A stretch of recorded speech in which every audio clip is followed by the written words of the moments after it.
Hello, everybody, and welcome to this week's interview. And today we have Jake Gilroy from Forever Road. How you doing, Jake? Yeah, good, Paul. How are you today? Doing pretty good. I'm glad that you could spend a few minutes with us on Ben TV. So thanks for stopping by. No problem. We're happy to be a part of Ben TV, man. It's starting to get a bit of interest on the net, and yeah, we're rapt to be a part of it. Yeah. Yeah, it is, and I'm glad that so many people like the show. Let's start off by talking about your history behind music. I mean, when did this all start for you? I'm sure it started when you were real little, maybe. And maybe give me some of your influences. Why don't you give me a little bit of a background on that? Sure, Paul. I started to learn guitar at the age of 6 years old. I taught myself to play out of the back of a songbook, just basically using chord charts and things like that. So then I started getting into writing lyrics at about the age of 12. Yeah, and believe it or not, my first song I wrote was about a girl leaving me and stuff like that, which was pretty funny because when you're age of 12 years old, you sort of don't even have girlfriends anyway. But yeah, so it went on from there. And then I've been through a few bands in my life, and about 2 years ago, I met Jay Seaney, who's our lead guitarist at Forever Road, and we decided to form a band. And yeah, we recorded one album, which has had a few hits off it over here in Australia.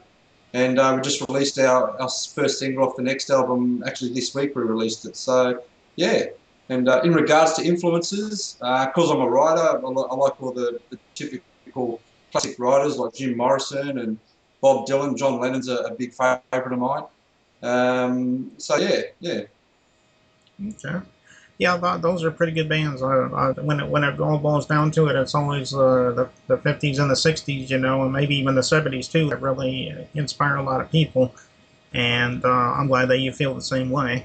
Absolutely. Um, There's so many great songwriters out there from that era, too, like even like Tim Buckley and Mick Jagger and Keith Richards and all that sort of stuff. It's like the music was raw and it was delivered raw. So it was really good. Yeah. hmm. Yeah, that's good. That's another band you just mentioned there, the Rolling Stones, and the Beatles, things like that. I've always been, kind of a big fan of those bands, personally. You just mentioned a minute ago something about an album. You said that just came out recently?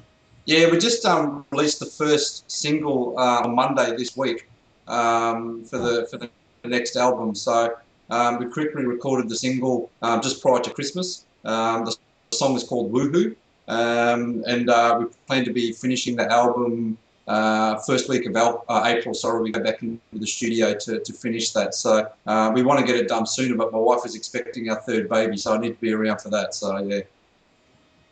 Okay. And what are you planning on calling the name of the album? At this stage, we've got a couple of names. The one that we like the most is Country Gone Wild. It's sort of like an edgy rock country sound rather than country rock. So we use a lot of overdrive and heavier guitars and sort of a little bit like what Big and Rich have been doing in the more recent. So yeah, trying to drive that American country sound over here in Australia. So yeah. Hmm. Okay. Well, I guess that's about all that we really need to know at this time.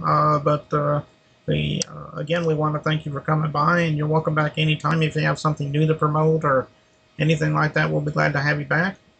And I would. so, once again, we thank you for stopping by and talking to us. And we'll be right back. All right. Thanks, Paul.